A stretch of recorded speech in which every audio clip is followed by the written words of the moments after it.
Hi, what's your opinion? Hi, my name is Matt. Alright, what year are you in? I'm a freshman at Northeastern. My name is Matt. And my idea on Kuwait is it's a two-sided opinion. You figure it's basically an economic war, and George Bush hasn't told us what we're fighting for. And you figure that the two other countries more dependent on oil than us is Germany and Japan. And what does Germany contribute? Nothing. Yeah. Because Iraq owes them so much money. The other question I have in view is the presidential power instated by Nixon that the United States can't plot to kill a foreign leader. And what are we doing? We're fighting. And then they say, the Saudi health minister said that when asked why the young Saudi Arabians have enlisted to save their country, they said that since Saudi Arabia is so wealthy, that the Saudi Arabians can let the white folks do the dying. But they quoted white slaves in the New York Journal. And they talk about George Bush and his underlying causes. He hasn't told us what we're there for. And I really think it's not fair that he's going to draft. I mean, 1972 is the first year. What happens if a draft is imposed and you get drafted? What would you do? I honestly couldn't tell you. I'm scared. I'm really scared. And then they talk about that they're trying to. It might become a regional conflict if Israel's attacked, and Hazik Aziz has claimed that Iraq will attack Israel when provoked. And that's going to become a whole regional conflict, and they're talking another 1 million reservists. This country cannot sustain 1 million reservists. There's just no way. And look at Iraq. I mean, George Bush can win the war militarily, but he cannot win the war politically. Once the body bags start coming home, he's lost. There's no way. Even if Saddam Hussein does win the war, he will not win the war, but he's going to win politically. It's so it's the Arab fundamentalism that is what he's looking for. And that's about. The thing that really gets on my nerves, though, is just totally an economic war. He hasn't, with the Reagan administration, that Reagan just totally shut off the secondary power sources and looking into different oil revenues, and he just figured that we're going to run our economy around oil. So what are we there for? We're there for oil. That's my point. Thank you.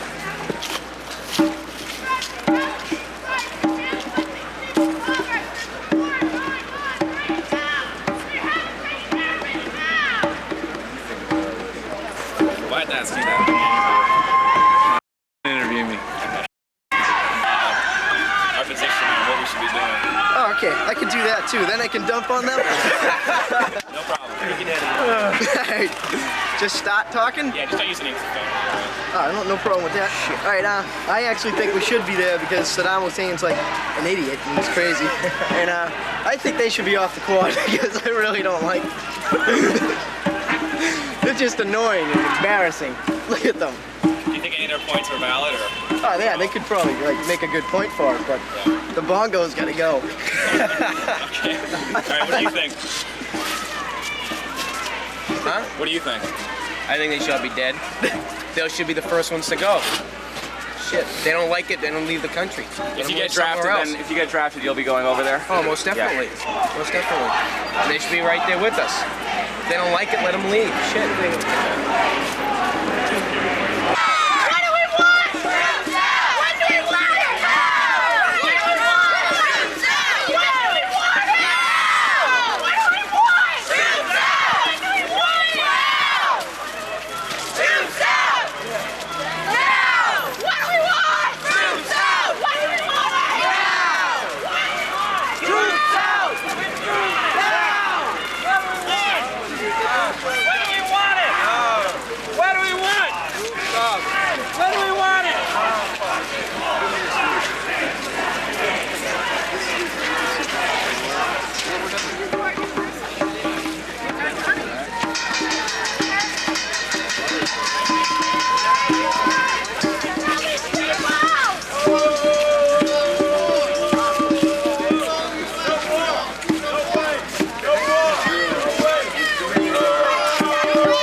would you want to defend Iraq? Well, because it's a semi-colonial country and the United States is an It's imperialist a country country. that uses poison weapons against their own.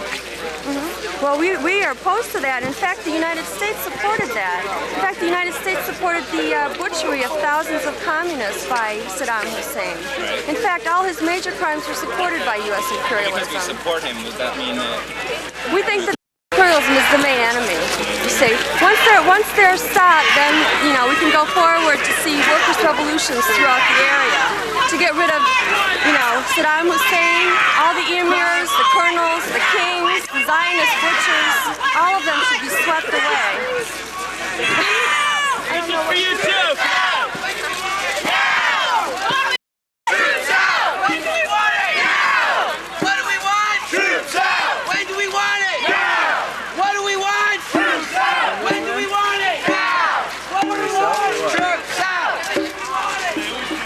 Stance on all this?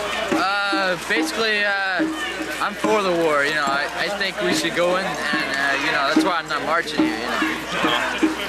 So if you got drafted, you would go? Yeah, I go.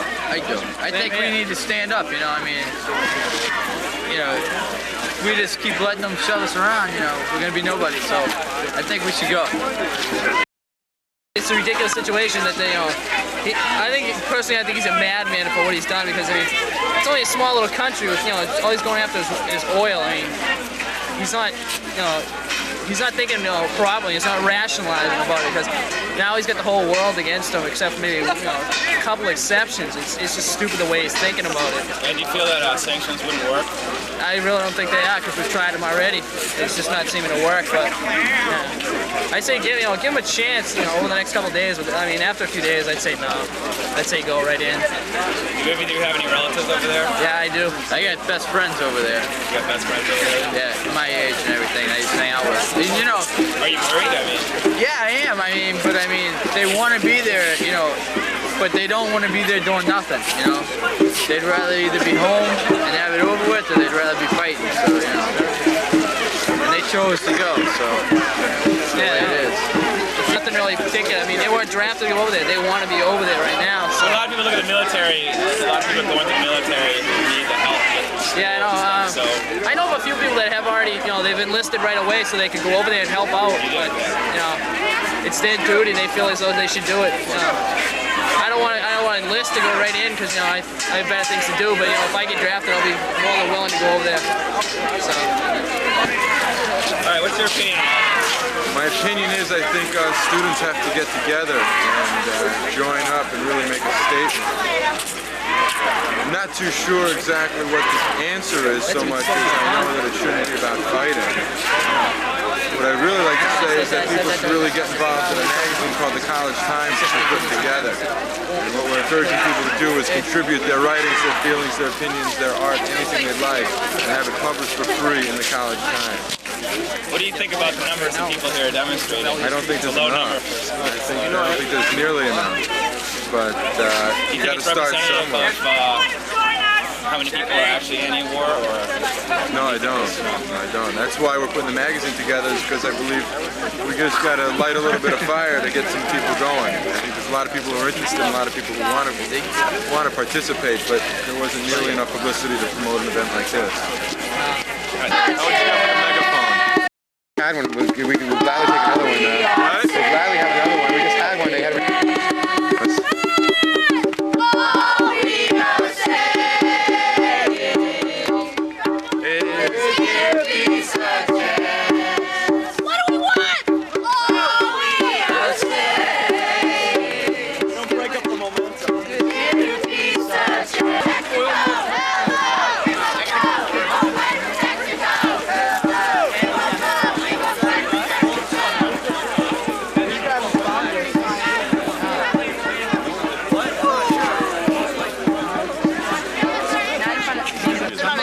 You guys are protesting because there's a fear of you guys going. Alright, I'm not saying I'm not afraid, but only I have 6 months left before I'm ineligible for the so that's almost not a concern for me. Alright? I'm generally a very retiring person. I keep to myself. I am not an activist by nature. The only reason I'm out here. This ain't activism. This is pacifism. Just going. This ain't activism. Activism. Write your congressman, man. Okay. Okay. Yeah, they don't listen. Then I'm still not an activist by nature. The point is, What good is this doing besides disturbing our classes? I pay to go to school here, and Well, it's that's exercising. nonsense. It's exercising the right. Well, it's exercising my right to shout out against them. They turn around and told me to fuck myself, and I ain't right. Of course it is. Well, yeah, but then who's exercising rights here? Who's being repressors?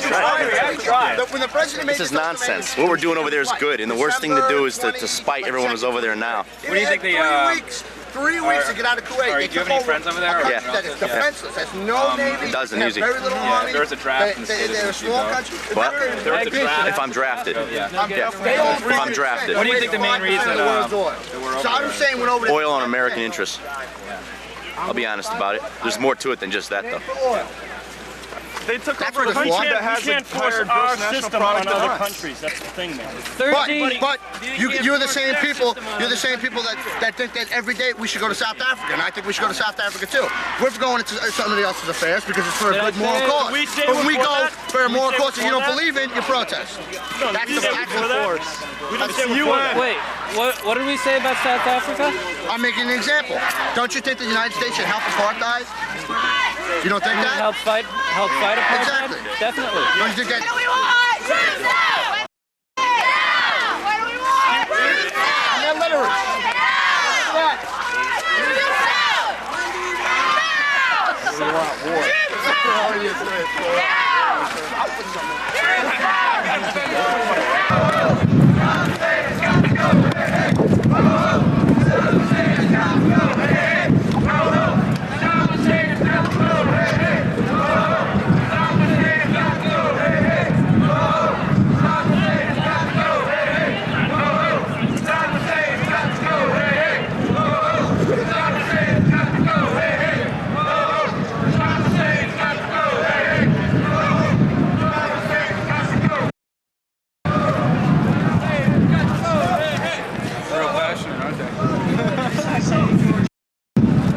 was continued a policy of American administrations, which is to ignore another act of aggression and occupation in the Middle East, which is the occupation by Israel of the West Bank and Gaza.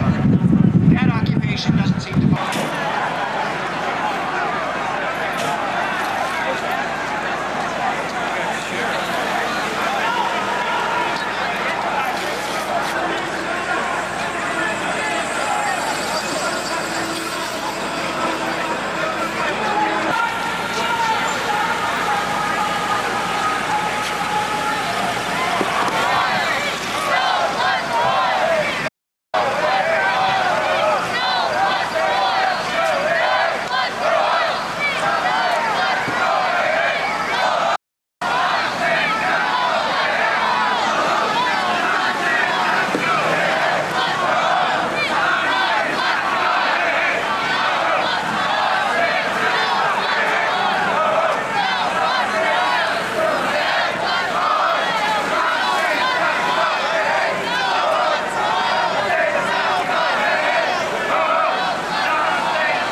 come up front more, possibly. Before I introduce the first speaker, I just want to take a minute and tell you something about our group, which is, we call SJS, Students for Justice and Survival. And we officially became a group 2 weeks ago, finally. And we originally came together during the winter semester around issues of the war, our own feelings, and wanting to do something to help stop it, or at least try to understand it. And we've done more than organized teach-ins like the ones you're about to experience. And the most recent thing has been dealing with trying to get safe food for the neighborhood, non-pesticidal foods. I think that as a group, we really believe that our world and our campus and our community could use some awareness and some social change, and we'd like to educate on those points. And I happen to think the greatest thing about SJS has been the people, working with them and being with them and supporting one another. We don't profess to have any answers. We just have ideas, and we certainly welcome new ones. We're looking for more people to come and join us next quarter, since a lot of us are leaving, not myself. But so if people are interested, we meet Wednesdays at 5 p.m., although that might change in the coming quarter. But for now, I'd like to say that, yes, the actual war is over, but there's still many issues surrounding the war. And what we're trying to do today is to help give tools so maybe people can analyze some of the bombardment of information and propaganda that has been coming upon us in the past months. We have 5 speakers this afternoon. We have Professor Nathanson, who is from the philosophy department, and he's going to talk about the concept of just war. We have Professor Susan Ogden, who is the chair of the political science department, and she's going to talk about the American psyche. That was just, I was trying to put something together. She'll talk about more than the American psyche. That was the term that I put.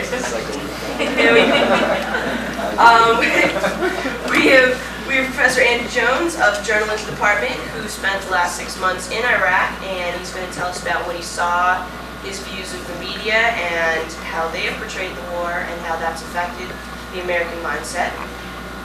And then we'll have Francis Chrisley, who's the former chair of the biology department here at Northeastern, and he's going to speak about environmental effects of the war. And our last speaker will be Paul Walker from the International Institute for Peace and Security, and he's going to sum up by talking about the New World Order and what it meant after the revolution of the Eastern Bloc, and what it is now and what it should be. So our first speaker is Professor Nathan.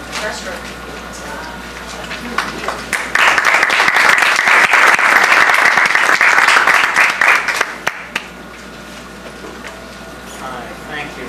I'm really glad that we are having this meeting. I think that one of the most important things right now, especially from the point of view of those of us who are opposed to the war, is to try to make sure that the mythology of the war doesn't live on. That's a very big task. That requires that we continue to think about the war, continue to evaluate the things that we've done. I'm supposed to be speaking about the ethical aspects of thinking about the war and the just war tradition. One of the things I think some philosopher, I guess when I teach ethics, people ask me to do that sort of thing. One thing that I sometimes worry about is that people will think that viewing things from an ethical perspective is just kind of one specialist trade. That, well, that's one perspective, and then there are these other ones. I mean, it seems to me that with regard to warfare and other government policies, the question we all want to ask is, well, should we be doing this? What should we do? What shouldn't we do? And I take it that that's fundamentally an ethical question. So even though I'm speaking about this from a particular perspective, I don't think in a certain sense that it's merely one perspective and not many. Because in the end, these are matters for us to decide, for our governments to decide, what are the right things to do. Now, there might be a tendency to reject that as a very naive view.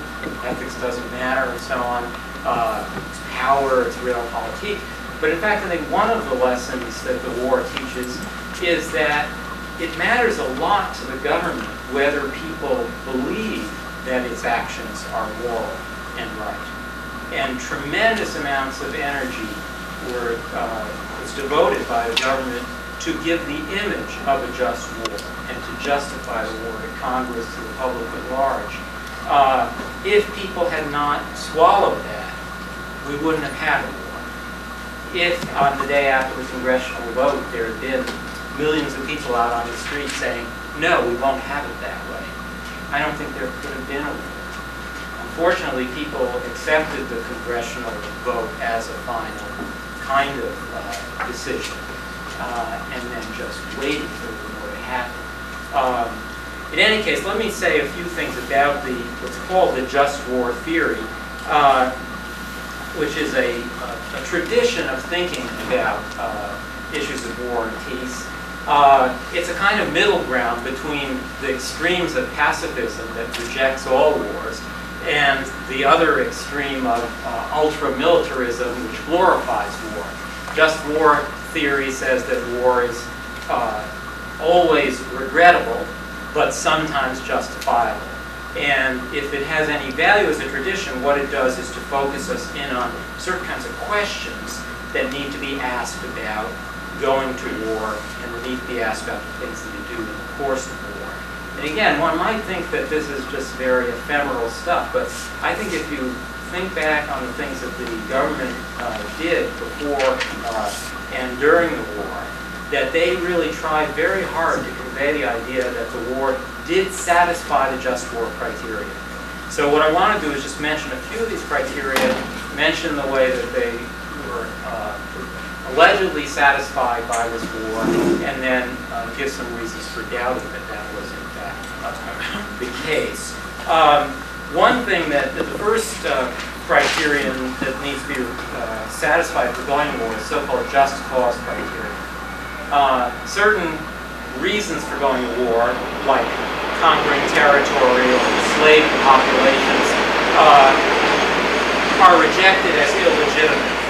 Now, in this case, there was an invasion of one country by another, and so it looked as if the just cause criterion was satisfied, and I think probably that is true. If that were the end of the matter, then we could simply say, well, since there was a just cause, then the war was just. But in fact, there are a number of other criteria that have to be considered. One of them is the criterion of competent authority. No, not anybody can declare a war. You have to have the right authorities do it. And the Bush administration certainly appealed to the fact that the Security Council of the UN had approved the war, that the Congress approved the war, and they took that to be very important in legitimating the war. Now, I think actually that that is not really what happened.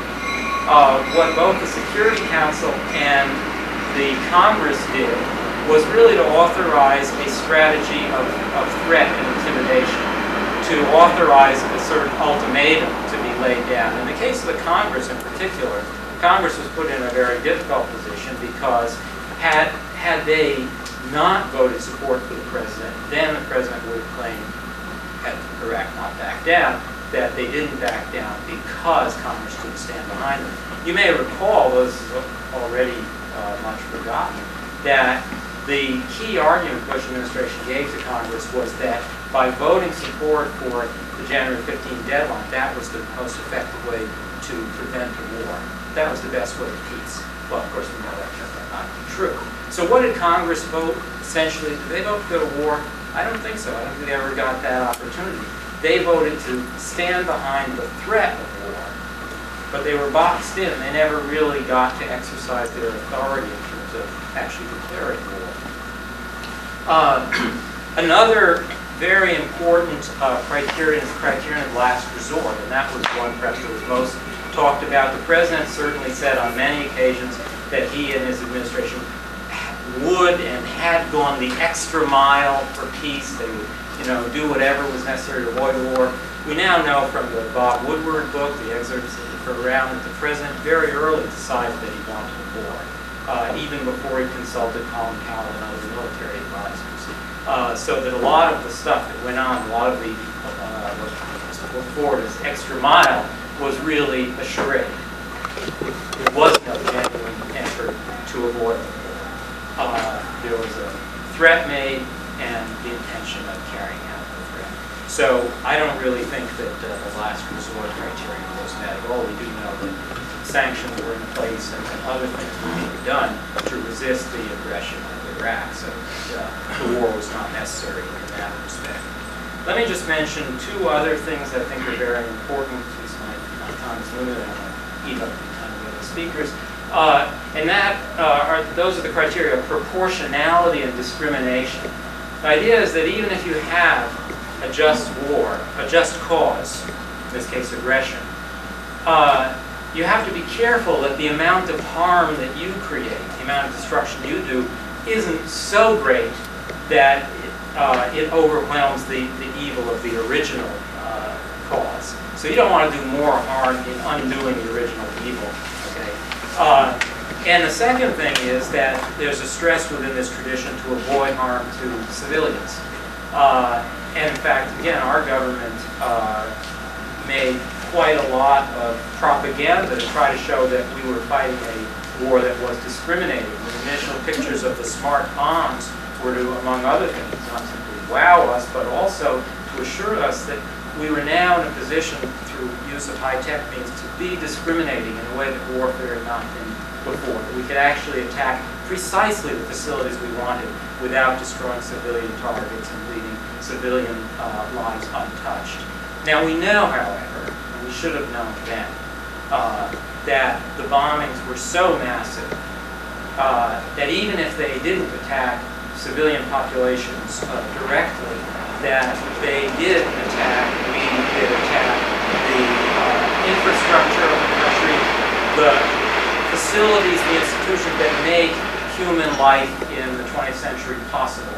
Water facilities, electricity, sewage treatment, and so on. This is tied to the proportionality question in the following way. Even if we didn't directly target civilians, just try to drop bombs on civilians, nonetheless we destroyed the things that make civilian life possible. Yesterday's Globe carries a story about a team from Harvard University doing research on the war's aftermath, and they claim that over 50,000 Iraqi children have already died as a result of water contamination, disease spreading from that, and they predict that 170,000 Iraqi children will die as a result of the kind of destruction that was done. So the idea that we carry out these policies in a discriminating way with respect for civilian life, I think certainly is not true at all. As a matter of fact, during the war, the preference for civilian life really got turned upside down because it was clear from things that President Bush said that his highest priority was to spare the lives of American military personnel. And if a lot of other civilians, many more Iraqis had to die to bring that about, then that was okay from his perspective. I'll close with one comment about just war tradition that I think is a weakness in the tradition, and that is that according to the just war tradition, it is okay to kill enemy soldiers and not to worry about them. The line between soldiers and civilians, however, is as many people have pointed out, not an absolute line. A person becomes a soldier by having a uniform put on. We know that tens of thousands of Iraqis in uniforms were killed, who were people like ourselves who were more or less forced into being in the army. There were very few accounts, there were certainly videotapes that I heard of the destruction of these people, though they do exist. We saw the videos of the smart bombs. We didn't see the videos of people in trenches and so on just being blown apart by helicopter gunships, though as I said, those videos in fact aren't in existence. So just to close, it seems to me that the just war kind of approach is useful for helping us to ask the right questions about warfare. What we have to be very careful of, though, is that we don't get sucked in to thinking that warfare is being conducted in a just way when it isn't. And government, in this case and in past cases and in future cases, will devote a lot of effort to convincing ordinary, decent, moral people that the war is justified and that it's being conducted in a humane way. It was false then. The more information that comes out, you can see it's false now. We unfortunately got nothing to be proud of.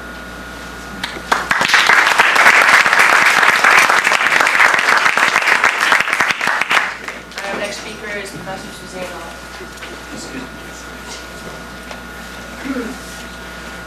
The paper which I draw what I'm going to say today from is the paper entitled The World of Unlimited Options, or the Need for the Development of a Software for Commitment. And I guess that's a wonderful title you gave to my paper, The American Psyche and How It Affects Our Participation in both war and peace efforts, because it does relate indeed in the American position on the war and why we did what we did. My central thesis is this, that we as Americans are very wealthy. We live in a very wealthy society. We live in a very free society. And the combination means we have an extraordinary number of options available to us to choose from. We are not locked in to doing just one thing and sticking with it, even when it fails.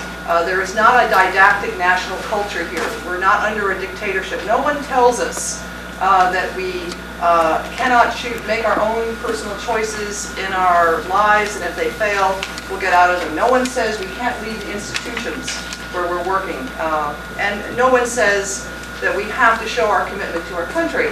Now, what this means is that although this looks like a good thing, that we have so many options, and certainly it's not nice not to have options, the reality is that having so many options makes it very difficult to stick to a commitment and to do things that require commitment, going through tough times, even when it is difficult to arrive at a solution to a problem.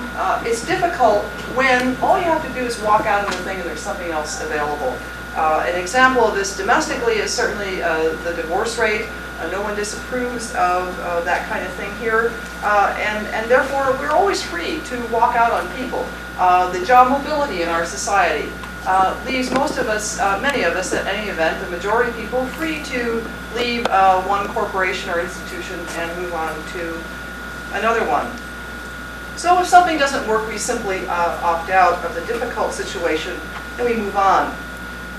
The result in terms of its impact on our national culture is that we have a more or less a quick fix approach to problems. If something doesn't work, we try something new. If it will take extraordinary effort to fix a problem or a relationship, we abandon the problem or the relationship. We get out. We, in fact, make sure that we don't get into a relationship or an arrangement unless we can retreat without pain. That is why now there is this popularity of prenuptial agreements where we can opt out without pain.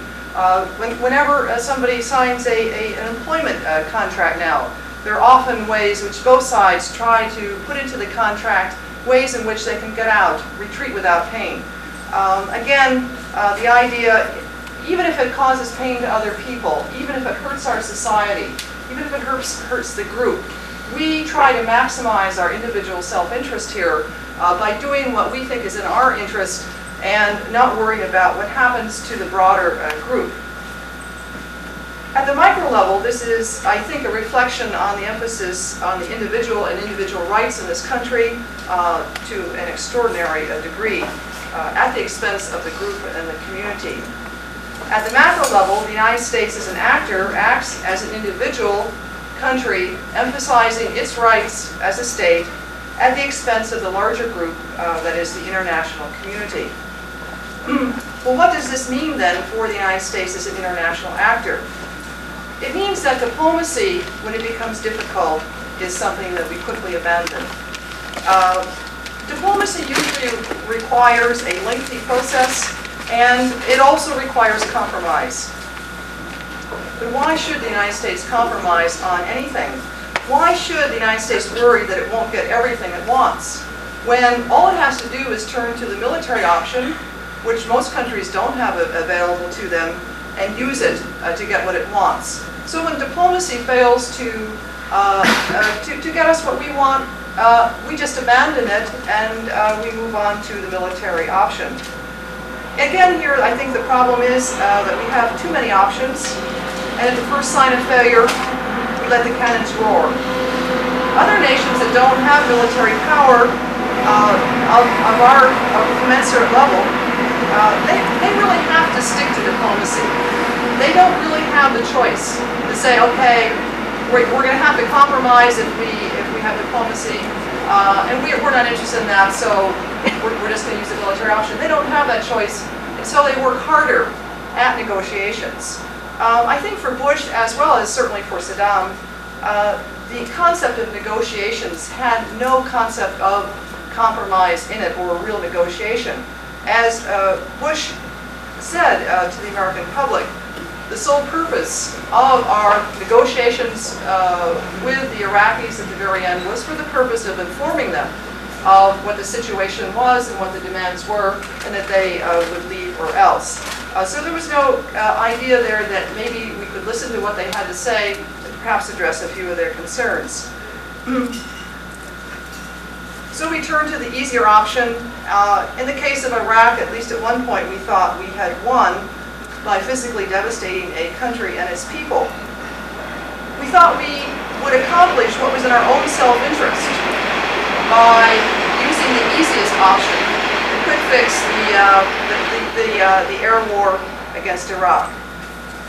But as we know now, and we should have known in advance, it is not and never is a simple zero-sum game where one side wins and the other side loses. To wit, the environmental destruction that has resulted because of the burning oil wells and because of the oil that was dumped into the Gulf affect us all as citizens of the world, and eventually, of course, even not just as, in some abstract sense, citizens of the world, but indeed the United States itself, as these kinds of things continue to affect the environment in which we're all living. We also set off other destabilizing forces in the Middle East, and this may cost us even more in the long run than did that very expensive short war. To address the issues that now plague the Middle East will take serious long-term commitments on the part of the United States to work on these issues regardless of the difficulties. And I wonder if we as a people are really up for this. So to conclude, as Americans, we have an amazing ability to face a challenge, to take on a short-term problem and deal with it amazingly well. I think Americans are remarkably capable in facing a challenge and dealing with it exceedingly well. But as Americans, it's difficult for us to stay in things that require patience, such as the war on poverty, such as the alternative energy program, a program that was built by the Carter administration and destroyed in one day by the Reagan administration. It's too easy to opt out, to move on. I think metaphorically, while many countries have only one TV channel to tune into, we have dozens. So it's difficult for us to maintain our focus, to stick with one channel even when it disappoints us, and to realize what is important to us.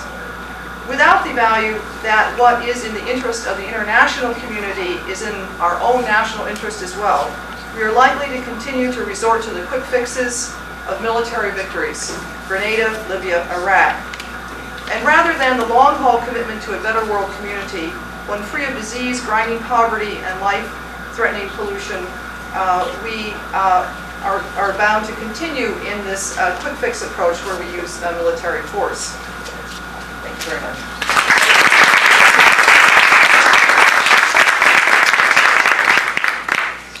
And our next speaker is going to be Professor Andrew Jones.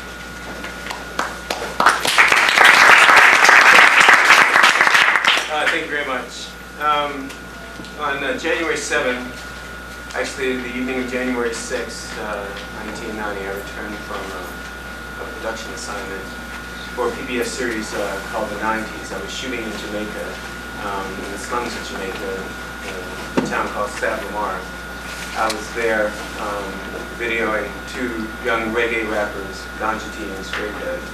And I had the flu for the entire week in Jamaica, so when I got back to Logan Airport and it was 25 degrees outside, I was in no mood for anything. But I read in the Globe that there was a group of people who were intending to interpose themselves between two armies in the desert and to act as a human shield against what I felt was a ridiculous situation whereby the head of state of the country, the President of the United States, had set a deadline to go to war with another country approximately 9,000 miles away for reasons that even now, despite the proliferation of reports in the media and a new book for reasons that are still obscure, it so compelled me to do, I was so compelled to do this that I took a leave of absence from my position as assistant professor at the School of Journalism here at Northeastern, wrapped up my affairs, joined the group, and on January 12th, proceeded to the Middle East, flying Royal Jordanian Airlines via Amsterdam and Paris to Amman, Jordan, where I joined a number of people who were assembling from around the world for another trip into Baghdad, which is approximately 1,000 miles, 1,000 kilometers from Amman, and then a longer trip, about 450 kilometers into the desert to a place called Arar, which is a way station for pilgrims about 2 kilometers from the Saudi border in Iraq. So we were there about 20 kilometers in front of the Iraqi army and 20 kilometers from the American army. The Gulf Peace Team had started assembling the ideas for this venture in October in London, when a group of people, including Youssef Bazam, who used to be Cat Stevens before he became a Muslim, began to develop the idea of interposition between armies. They contacted the Iraqi authorities, the Iraqi consulate in London, and they contacted the Saudis as well. They received no feedback from the Saudis, and to this day they've never received any feedback from the Saudis. But the Iraqis agreed to cooperate, at least to negotiate a camp in the desert. The negotiations went on from October to December, and the camp was established December 24th. So on January 14th, I took a big green Boeing, big green and white Boeing 747 Iraqi Airways jet for an hour's flight from Amman to Baghdad. And I guess it was on that flight that I realized how much I had been missing as an American. Because to tell you the truth, before then I had never met an Iraqi in my entire life. Never knew an Iraqi, never saw an Iraqi. And like most of you, didn't know that much about Iraq. But what struck me on the plane going over, here we were, I think it was the 14th of January, 3 days or 1 day before this incredible deadline, was the quiet, the discipline, the tolerance, the courteousness of these people. And as I sat and talked to them, I talked to one man who was a physician. He was doing postgraduate studies in Europe in radiology. And he was with his family, and he was bringing his family of all places back to Baghdad. And I asked him, I said, you know, why are you bringing your family back here? And he said, you know, this is our home. I'm going to be here. And I said, but aren't you afraid for your family? And he said, yes, I'm terrified. I'm scared to death. But I think that this, he said to me, he said, you know, I think this thing is so crazy, Mr. Jones, that I can't think of any place else I should be, nor want to be for myself and my family, but here in Baghdad. And we started to talk, and I talked to another Iraqi who was an Iraqi Palestinian. And he had a brother in the United States, as do many Iraqis have relatives who come to the United States. And he spoke to me about wanting to come to the United States and how much he admired the United States and how much he admired the people in the United States and how much he saw this situation as a ridiculous situation. And when I spoke to these people, I did not see these people as automatons. I did not see them as non-thinking individuals at the whim and mercy of a person who was supposed to be a merciless dictator, Saddam Hussein. What I saw was human beings like myself, people who dressed, who hurt, who have failures in their lives, who have successes in their lives, who have good and bad long-term and short-term relationships. So what I realized was that the press in this country, and the media in this country, what it had done is it had presented us with a group of target figures. I don't know if any of you have seen the Clint Eastwood movies, where there's a firing range, and you go up and there's this shape of a human person sort of made of cardboard, and it's sort of patterned on their chest, and one in their head, you see. And it's not a real person, it's just the shape of a person. and the point is to hit them and kill them. Well, I suppose in some ways the press, the media had created Iraqis as such, that they weren't real people, they were sort of just targets.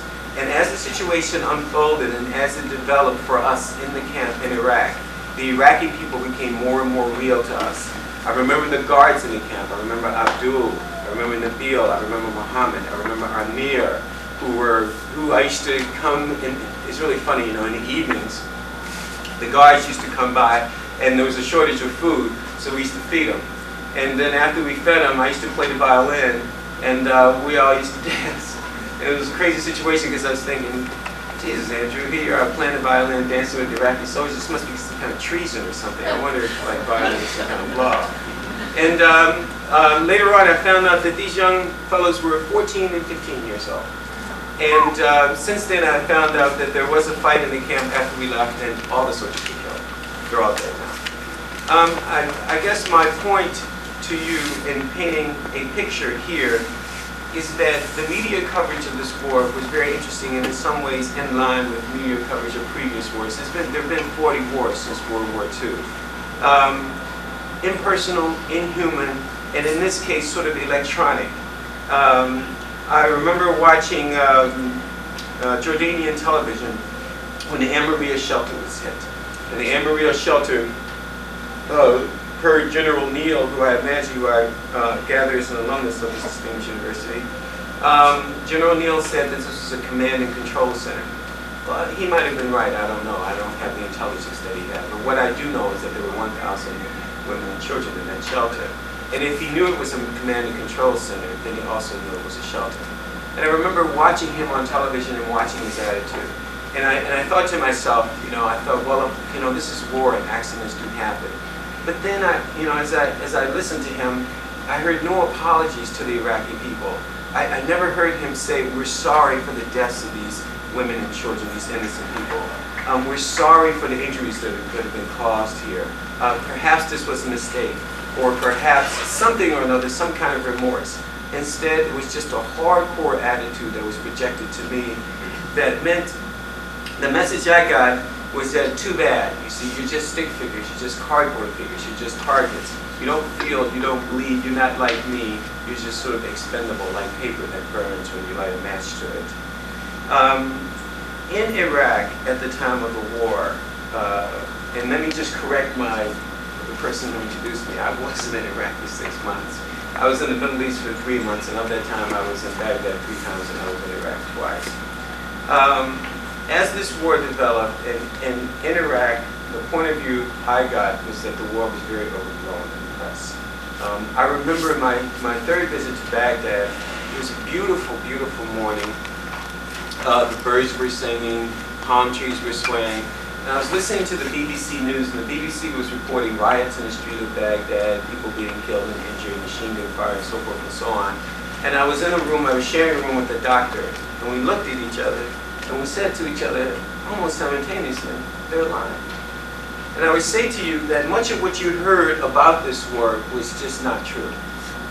Even from the beginning, I have to make it clear that the sanctions that were imposed against Iraq in the form of UN resolutions 661 through 666, also 668, everyone knew that it was enough to cripple Iraq within months.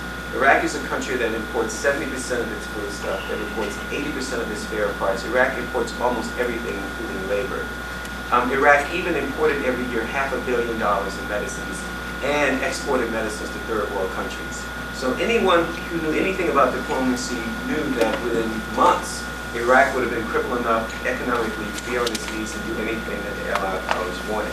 And perhaps this was the reason for the deadline. Perhaps the reason for the deadline was that the war could have been won, and I hate to use that term, won. Okay, I suppose war could have been avoided through the use of peace. And I even hate to use the term peace because the sanctions in themselves weren't really sanctions, they were a blockade and embargo. Do you understand that for the first time in modern history, a country was embargoed from bringing food and medicine?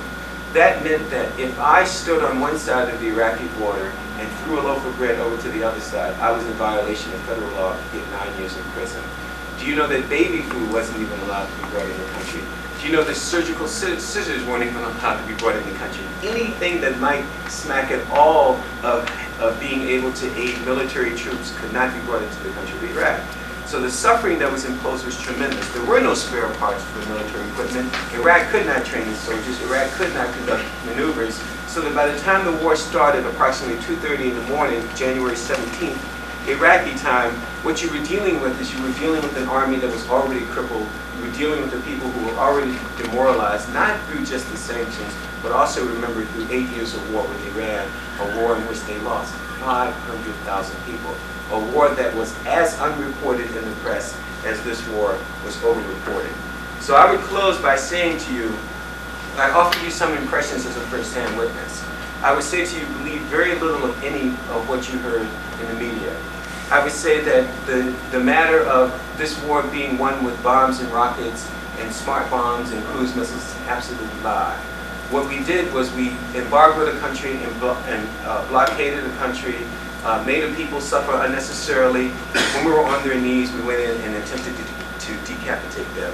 I would beware of the denigration of their leaders. I would beware, if I were you, of the denigration of the Revolutionary Command Committee, the Revolutionary Command Council, and the Ba'athist Party. In fact, I would beware of every word you hear in the American press. And also take one other message. This is a round, beautiful ball we live on. So therefore, being a circle, what goes around comes around.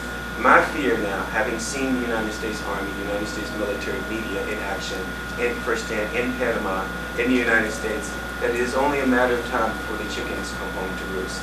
That your grandchildren and your great-grandchildren may indeed be fighting in the streets. Thank you very much.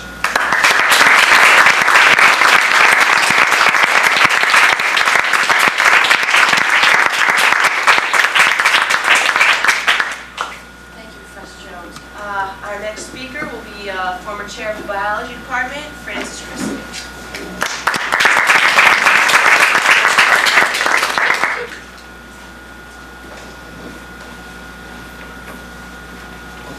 It's a rule of ecology that that you can never do one thing, and I think that holds true of politics as well, as we have already heard. And one of the things that you just can't limit is the environmental effects of a thing called a war. Now, what I'd like to do today is to present one of those side effects which have to do with environment, maybe quickly measure its magnitude and some of the, and what we call in environmental studies amplification effects, which means magnification, that one action will have a wide impact on a variety of fronts. I'll start with the most bizarre of these, and that is the oil well fires, the magnitude of which is beyond human experience. Up to this point, we've never had this kind of situation before in history. There are some nearly 600 fires which are raged out of control. No one knows exactly why, because within this huge conflagration there may be 6 or 7 fires, individual leaks from oil wells, because these wells were destroyed by demolition, and there were leaks. Now, as of Tuesday, 100 of these wells have been capped so far. The ash from these fires has reached as far away as Tokyo. The other effects are as far-reaching. The oil fires are being attacked by only 4 companies, 3 of which are American, 1 of which is Canadian.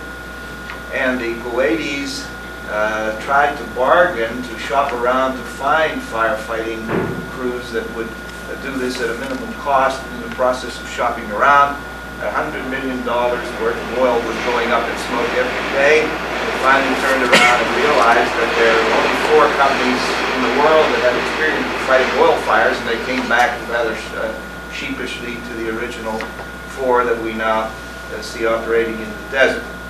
Now, the equipment is made on the spot because there's no experience with these things on a large scale. It's often bizarre, it's often very crude. The fires are very difficult to control. There's a tremendous amount of water sprayed around each wellhead because you have to keep the adjacent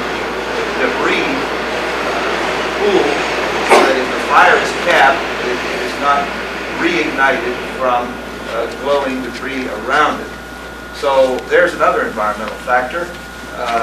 The water that's involved in a desert region ranges from one tanker truck full to up to 500,000 gallons per wellhead. And I don't know how they're managing with this, probably by trucking in salt water from the Gulf. The wellheads don't burn cleanly. You don't see a nice flame that you see on your kitchen stove. The fires burn leaving behind a very hard mass of coke, which has to be chopped away. And in chopping this away, you have to remember that any time the fire can be reignited, the oil is spewing out, of course. You put the fire out, the oil continues to be spewing out, and if there is any kind of a hot spot anywhere, spark or whatever, then the fire reignites and kills everybody in the area. So that is one of the, that I think measures the difficulties. Now the other ones, the lakes of oil. If you see pictures of these, it's absolutely incredible. Huge pools of oil that are not burning. These are very dangerous in themselves because vehicles can't see in the thick smoke, often slide into these lakes of oil. Of course, the vehicle being an internal combustion engine bursts into flame and kills everybody in that vehicle and perhaps people around it. That has already happened to one of the environmental editors, I guess, of a London paper, and his photographer, and right behind them a truck driver slid into the lake and also was burned to a crisp. So it's a dangerous operation. Now, the smoke is not just smoke. If we look at the portion that we call smoke, there are, of course, two phases, essentially, a gaseous phase and a particulate phase, made up of particles. The gaseous phase contains a very complex mixture that varies from time to time. Carbon dioxide, which is one of the greenhouse gases that is responsible for raising the temperature of the earth. Carbon monoxide, which is, of course, toxic. Sulfur dioxide, which is, gives rise to acid rain when it's converted to sulfuric acid. It contains volatile organic compounds such as methane and so on, which are ozone depletion compounds, and nitrogen oxide, which also involves ozone depletion and, of course, exposure of the world's population to more ultraviolet light. The acid rain is very real. It's been detected in 4 countries of Europe. Increases in acid rain beyond what they already have, and they have a lot of it because of the industrialization of the area. The acid rain is being detected over 1,000 kilometers from Kuwait. The acid rain will continue, of course, as long as there's combustion on this scale or any scale. The particles consist of soot, dust, and ash. And as I said, they've reached as far as Tokyo. They have been seen in western China and southeastern USSR, over 2,000 kilometers from Kuwait. In the immediate vicinity of Kuwait, the particulate material blots out the sun at midday, as far as Riyadh in Saudi Arabia and even further. The particulate material will have amplification effects of its own. As it drifts over the Himalayan mountains, where there is a glacier pack and snowpack, it darkens the snow, increases the absorption of light, and increasing the snow melt and glacier melt, which causes floods downstream during the monsoon season. It may be possible that, no one knows for sure, but it's possible that it already has lifted the intensity of the problem in Bangladesh, has made it worse, and we really don't know. I don't know whether we ever really will know. The other factor is an unusual one that no one has yet seen in this kind of situation, and that is a petroleum mist. A lot of what looks like smoke coming out of these wells is in fact a spray of petroleum, raw petroleum.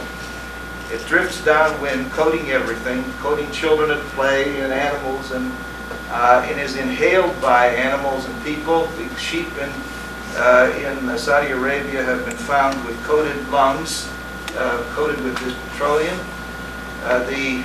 There's an increased incidence of bronchitis and respiratory infection, and that will increase. The Kuwaiti government has tried to cover this up in order to not to discourage the Kuwaitis who fled the area from coming back. They want their population back, as we can understand. They don't want anything to impede their return. Now, the damage to human beings, I think, will take various forms. One is the immediate respiratory damage, and then finally the fact that these compounds are carcinogenic, probably an increase in cancer, perhaps skin cancer, certainly respiratory cancers, and others. Now, we know from experience in the Second World War that men who went overboard when their ships were torpedoed and inhaled oil very often died from petroleum pneumonias and various kinds of complications. Now, the climatic effects, I've already mentioned one of those, and that is the coating of the snowpack. The other factors are the greenhouse gases, and we'll never really know how much the war by itself contributed to what is already a difficult problem. That is, combustion of fossil fuel increases carbon dioxide, increases the temperature of the Earth because ultraviolet sunlight, when it is absorbed at the surface of the Earth, is converted to infrared, and the infrared waves are absorbed by CO2, and it's a big envelope that we have, and we're increasing the temperature of this global envelope by combustion, industrial activity, and so on, and this is only going to make it much worse because we have an enormous amount of greenhouse gas coming off, for one thing. We know that the temperature of the Earth is increasing. The northern forests seem to be moving steadily north. Of course, this is a very slow process. We may see arid regions increasing in the United States. We certainly will see them increasing in Africa. How much, no one knows. It's very difficult to measure. The other factor is disturbance of soil, I'd like to talk about. This is something that just emerged, I guess, within about the last month or two.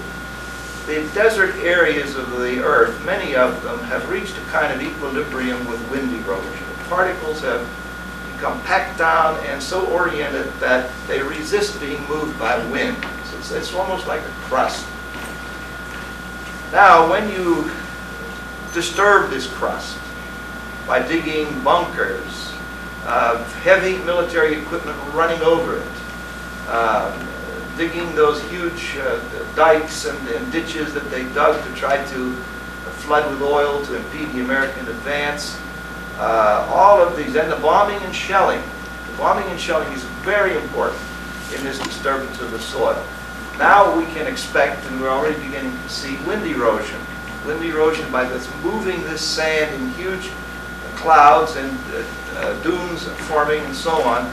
We already know from the experience in the Western Sahara in Mauritania that this kind of sand movement is slowly wiping out their country. It's just burying villages. People are moving into the central cities. The sand is encroaching into the central cities of Mauritania.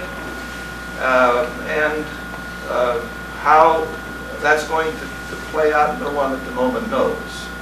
Because no political force in the country, in this country or perhaps in the world, really looks for magnification effects on a long-term basis. The business of trying to create a war to keep the oil prices low is just going to magnify to the point where so much oil has been burned, it has already depleted some of the reserves in the ground uselessly, and we probably shouldn't be on an oil economy in the first place. We should be being weaned away from oil, not being forced into an oil economy as Bush envisions it. So now these are some of the environmental effects. We've already been told about the destruction of the civilians in the shelter. Those bodies are still there. Iraqi casualties, this is of course another human environmental problem. You kill 200,000 people, there are 200,000 people that you can't have working to build your country or do anything economically or educationally or whatever. And we seem to have, as has been pointed out, discounted that, which is very, very unfortunate. So, reconstruction, what's going to happen, that's also not well known. The embargo, the sanctions are still in force, and Bush has said that he wants those sanctions to remain in force until they eliminate Saddam Hussein. At the same time, he has stated that our war is not against the people of Iraq, but against Saddam Hussein. The people who are hungry and the people who are sick, however, are not Saddam Hussein. He's going to come out of this okay.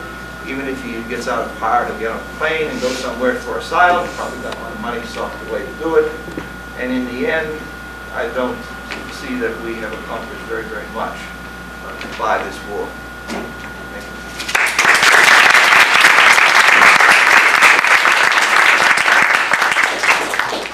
Thank you, Professor Chrisley. And our last speaker is Paul Walker from the International Institute for Peace and Security.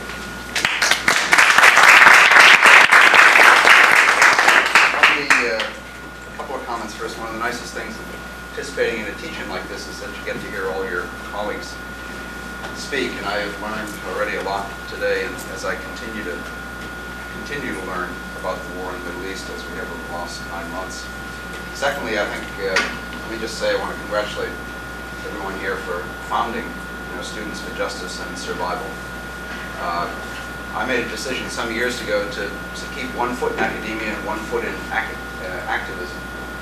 That's two difficult worlds to merge, as my colleagues here will understand, tenure tracks and the like, but you have to do it. And I founded the Arms Control Program of the Union of Concerned Scientists and wrote speeches for Colin Caldecott. And I've participated in many, many citizen and student and other actions and activism. And I think it's extremely important and will be probably the most formative part of your education for students and faculty here alike, I think, at Northeastern. There are a lot of conclusions on world order that one can say on the war, but let me try to very quickly, because the time is short, I know, raise 10 issues. And I'll just sort of leave this as food for thought for you. I don't have all the answers to it, but I think these are the most prominent issues I think arise out of the war. And I still tend to think a lot about it, and I'm not sure it's the final list we all should come up with. One is mediation. It struck me as the preparations for the war began that it was almost a Keystone Cop operation with Yevgeny Klimakov from Moscow and Peres de Cuellar from New York and George Bush and Jim Baker and Saddam Hussein and Tariq Aziz and everyone running around the globe, meeting in Geneva from time to time, trying to mediate a peaceful resolution to this war. I'm not, and it's been alluded to prior, I'm not at all convinced the Americans were serious on negotiation. In fact, I'm more convinced the other way, that in fact we weren't serious. I think someone said earlier we should have, maybe you, Andy, that we should have been able to stop this war. I think we could have if we wanted to mediate. The question in my mind is if you have two parties, just like an angry husband and wife getting divorced, who really don't talk well to each other, to say the least. You've all seen situations of this nature. It's got to be here. We send them to a mediator or family negotiator or a court or a judge. We may even impose a restriction on one side or the other. We need that for the long-term future of what we call the world order today.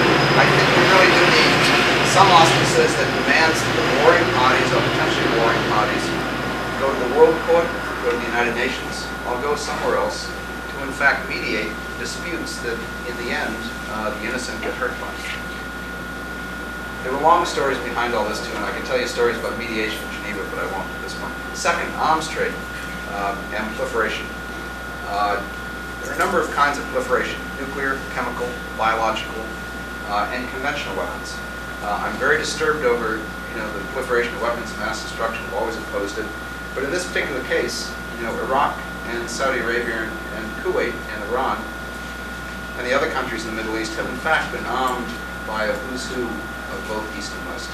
When you look at the arms trade in the last decade, Soviets have been the biggest in money terms on American dollar and ruble valuations.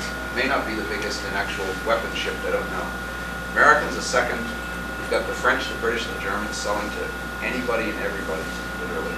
You have the Israelis selling widely. You've got the Egyptians selling widely. You have the Argentinians and Brazilians. You have the Poles, the Czechs, the Swiss, and the Chinese, and the Taiwanese to a certain extent. So you've got a wide array of very different countries with very different ideologies and very different arms export practices, but basically all selling for profit and political influence.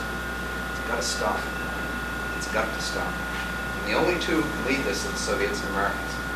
It's got to, in the end, be a multiplicity of the suppliers, and it also brings home the discriminatory nature of arms embargoes and non-proliferation policies, because in fact, you'll find even some people in the United States agreeing that we should stop shipments to the Middle East, but not agreeing that we should stop building them for ourselves.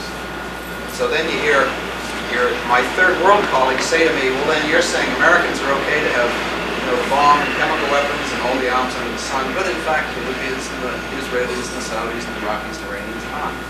So I think it leads, if you start thinking seriously about proliferation, it leads not only to stopping arms trade and the sale of weapons abroad, but it in fact, if it's to be non-discriminatory, has to lead to major arms control and disarmament by the industrialized countries. Third, economic development. It's sad, I think, that in fact we've given so much, basically funded so much popular support for the Saddam Husseins of the world. I think the invasion of Kuwait was a travesty. I think the Iran-Iraq war was a travesty. I think our invasion of Iraq in the war was a travesty as well. But you have to realize that the Saddam Husseins of the world, violent leaders, will arise supported by the disenfranchised and the poor, again and again. If you look at the GNP per cap in the Middle East, you find that the gross national product in Kuwait is something like well over $15,000 a head. The GNP per cap in Yemen, for example, is about $500 a head.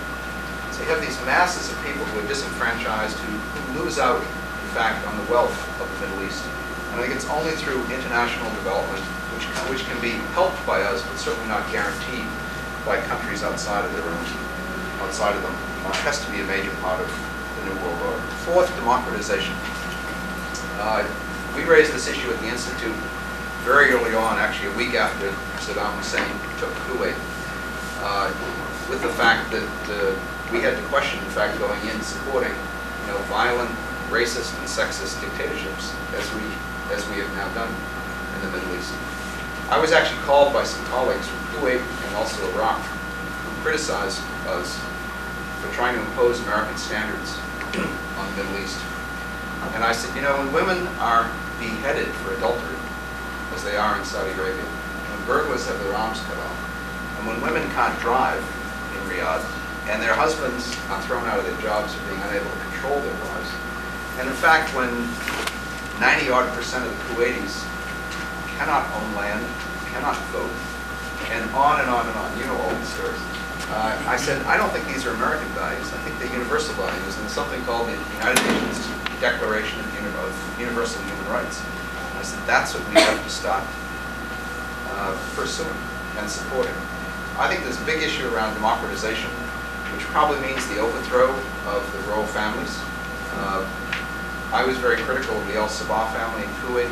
I think our arguments have now been proven to be the case. One of the opposition leaders in Kuwait, as you know, had an attempted assassination on him right after the war ended, allegedly possibly by the Sabah family. This also means Saddam Hussein too, so it's a great on human rights, as you know. 5, energy policy, conservation. I had my two little boys, who were 9 and 10,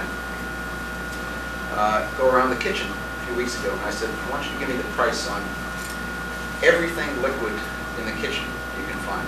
And they had a great time. They went through and they got me the price of maple syrup per quarter gallon. They had milk and mineral water and beer. I admit I have my icebox. And Diet Coke and Sprite and everything else under the sun. But the reason I did that is I said to them, I want you to compare that now with the price of gasoline. And so they went out and we drove around. We looked at all the gas stations and got all the signs for unleaded gas. You know, it's $1.10, $1.15, $1.20 a gallon. Gasoline here is the cheapest of any liquid I can identify, mineral water included. I think, you know, our pursuit of violent war policies in the Middle East has a lot to do with our overconsumption as a wealthy consumerist society of fossil fuels and natural resources. And it's clear to me in the New World Order that we and everyone else who use these fossil fuels have to get on with very serious and real energy policies and conservation. You know, George Bush and Congress last week, in fact, denied increasing the mileage demands, mileage thresholds for American automobiles, because they said Americans wouldn't buy automobiles that Detroit produced that got more than, you know, an average 22 miles a gallon, whatever it is today. Just outrageous in my mind. 6, cost of the war. Another big issue. Let me just say, I think the cost is still undetermined, as you've heard from other speakers here. The costs in my mind are two primary ones. One is money, the other is lives. Money, it's, you know, in the neighborhood of probably $75 to $100 billion in direct costs. Most of that will be paid for by the Allies, by the Saudis, the Kuwaitis, the Germans, the Japanese, which raises questions about our own role, the military role in the world. I think the long-term cost, of course, when you cost out eventually how much oil is lost and how much environmental destruction there is, in fact, it's tremendously higher. The second cost, human lives. I remember a lunch I had with my tennis partner, who's a prominent businessman here in Boston, a couple of months ago, and we were saying that we were both glad the war was over. And he said, you know, it's amazing there were so few lives lost. And I said, well, how many people do you think were killed? And he said, I don't know the exact number, it's 125 or something like that. And I said, what do you mean by that? He said, well, Americans, you know, 120. It was actually 131 in the first March 15th reports of Americans killed in action in combat. I said, Bruce, you know, a lot more lives lost than that. He said, yeah, but those are unimportant. You know, really, it's American lives we've got to worry about here. This is a fairly, you know, progressive fellow. And it struck me that we still really don't face the fact of the deaths, just as we still haven't in Vietnam. And Panama and Grenada and Afghanistan and other places. We still haven't faced the fact of the deaths. We've published 2 pieces you might have seen, one in the Boston Globe about a month ago called The Surgical Myth of the Gulf War, which was a big double op-ed. I give a lot of credit to the Globe for having the guts to publish it. And we've published a piece which just came out a week ago called Dirty Little Weapons, which is an overview of the weapons and targets and casualties in the Gulf War, published in the book by scientists. And I would estimate that the deaths, the immediate direct deaths from the war, the direct campaign, will turn out to be not 50,000, not 100,000, as Schwarzkopf said, but probably in the neighborhood of about 350,000. And on top of that, in fact, you can add, of course, all the children dying and the disease and the like going on. I think it's very clear from the costs of war that war, regardless of whether it's nuclear or conventional, is now obsolete. The New World Order should not allow, in fact, war to be the last resort, settling these disputes. 7th, military security and peacekeeping. It raises, I think, in all our minds, should raise a question about who's to keep the peace. When you have to face down Saddam Hussein's that, in fact, we've built up over the years to the power he is, there's got to be a way of opposing that and imposing people, whether it's citizens or others, so that, in fact, the violence doesn't continue. And I think it argues very strongly for international peacekeeping forces, some militarized, in fact, weaponized, some not, but certainly not the United States as sort of rent-a-cop for the indefinite future. 8 is verification issues, and this gets more into the technical side.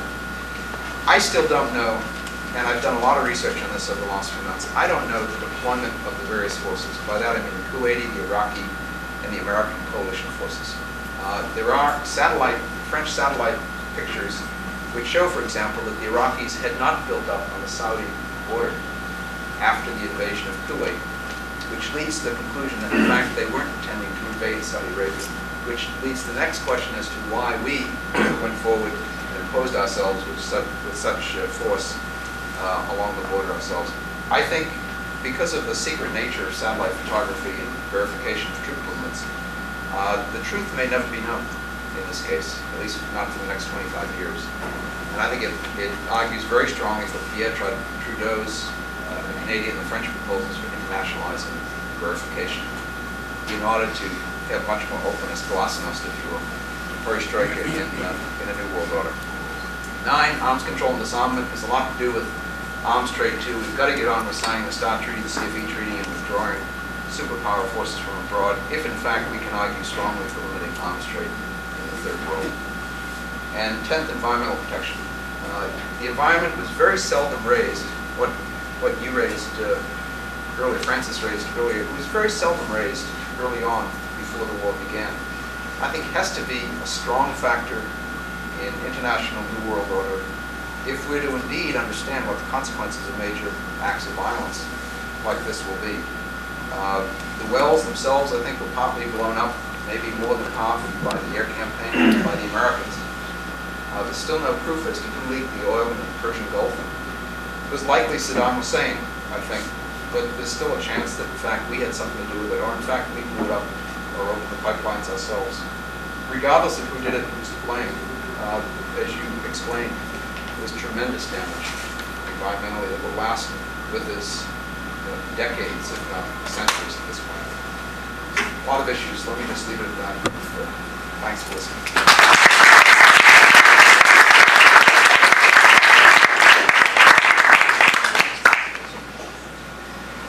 Hi everybody, my name is Sandros Guatrido. First, I'd like to thank everybody for coming because you give me hope. Second, I'd like specifically to thank the speakers because we all need more knowledge. New students or students that are going to be around next year, look for Students for Justice and Survival because we will be here. Most importantly, specifically for myself, before we open up for some question and thought, is a thanks to the Students of Justice and Survival. A lot of you very specifically, because I might not have made it through the winter without you. And if we can, Students for Justice and Survival, I'd like to meet very, very briefly in the back of the room if we could afterwards. Does anyone have a question? Oh, also, excuse me one more second. Someone had handed out little postcards. John, right there. Would you like to make the announcement? Yeah. Go ahead. These come as a complete set. I've been given these from my good friends at the Arab Culture Club, and they're from the American Arab Anti-Christian Relations Committee. And they come as a full set, and a lot of it has to do with discrimination against Arab Americans here in the United States, and they're to go to your local representatives. And we just fill them out, an entire set. I have some over here in a box, in entire sets, and I have some individually. If you'd like to come over, me in the corner after Sandro's finished. And as Students for Justice and Survival, we've had a hard time figuring out how we reach out to other people that don't have the same ideologies as us. And I guess what the question that I want to ask is, well, if we're all sitting here and listening to these speakers and gaining this knowledge, I guess I